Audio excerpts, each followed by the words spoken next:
Supreme court ने मुद्दत मुलाजमत में तोसी के हवाले से सुकम दूर करने के लिए कहा था, मजीद सुकम पैदा किया जा रहा है। दानिश्वरों की दुनिया, उसका एक बहुत बड़ा हल्का ये राय रखता है कि जहां पर सुप्रीम कोर्ट के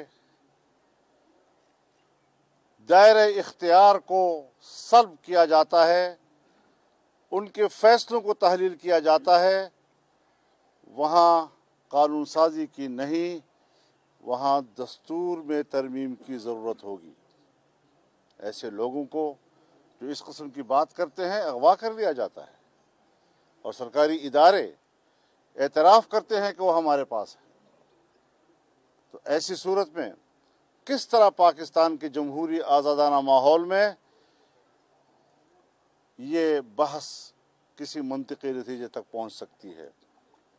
लिहाजा हमें एक जायज़ और आईनी और कानूनी जमहूरी माहौल चाहिए।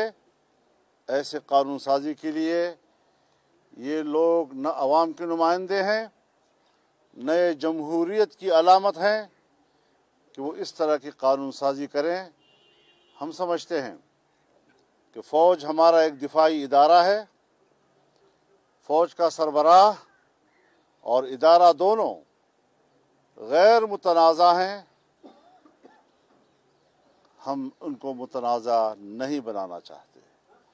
लिहाजा हुकूमती इक़दामात जो इस वक्त ऐवान के गुलाम गर्दिशों में फिर रहे हैं, ये फ़ौज के इदारे और इसकी क़ियादत को मुतनाज़ा बनाने का सबब बनते हैं।